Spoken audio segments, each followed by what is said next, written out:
Well, this is Dean Paatch, the Asia Pacific Director for Risk Metrics, which is one of the two big governance firms in the Australian market.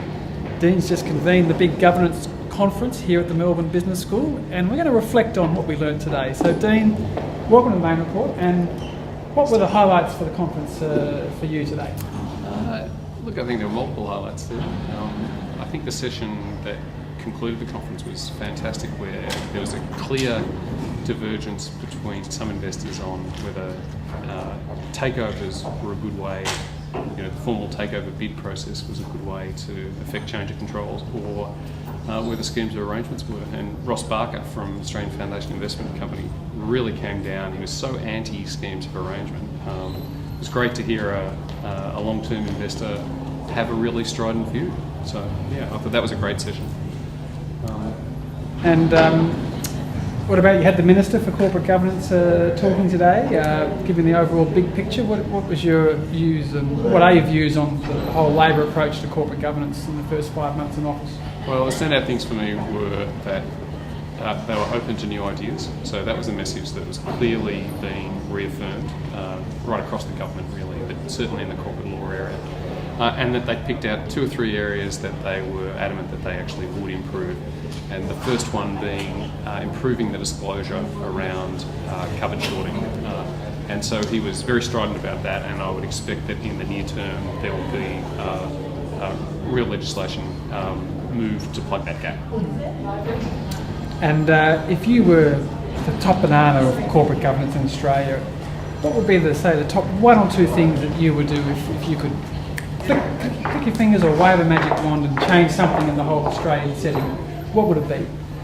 I think, to be reflective about it, I think the fundamental thing is the buck stops with people.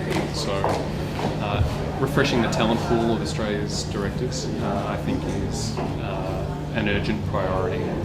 And if you look across the votes for the re-election of directors, on average 96% of all directors up for re-election on average, all directors up for re-election receive 96% of the vote. That's not to say that institutional investors are 96% satisfied with non-executive director performance. So I think a new deal, if you like, to use that Roosevelt term, a new deal between institutional investors and directors, whereby the talent pool is refreshed. I think that would be my top priority if you made me Prime Minister for the day. And he said a few nice things about Professor Jeff Stapleton, who's leaving Risk Metrics today and going to BHP. Tell us a bit about Jeff's background in the corporate governance space in Australia. Jeff has made a fantastic contribution to corporate governance in Australia. He's a little bit like the duck swimming across the water. He doesn't hump himself, but he's working very, very hard underneath.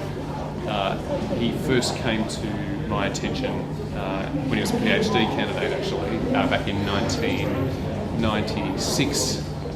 And since then, he has, I think, revolutionised the way in which institutional investors approach the analysis of corporate governance in Australia.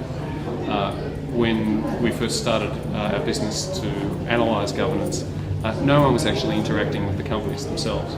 They were just doing everything on publicly available information. They were publishing and be damned. Whereas we pioneered, firstly we broke the monopoly that was existing, brought the prices down, but we also pioneered the fact, it doesn't seem radical at all really, that we should approach the companies for their view. And in the process, I think we've opened up a new dialogue between investors and companies on corporate governance, and we're both very proud of that. Dean Paatch, thanks for joining the main report. Thanks, Stephen.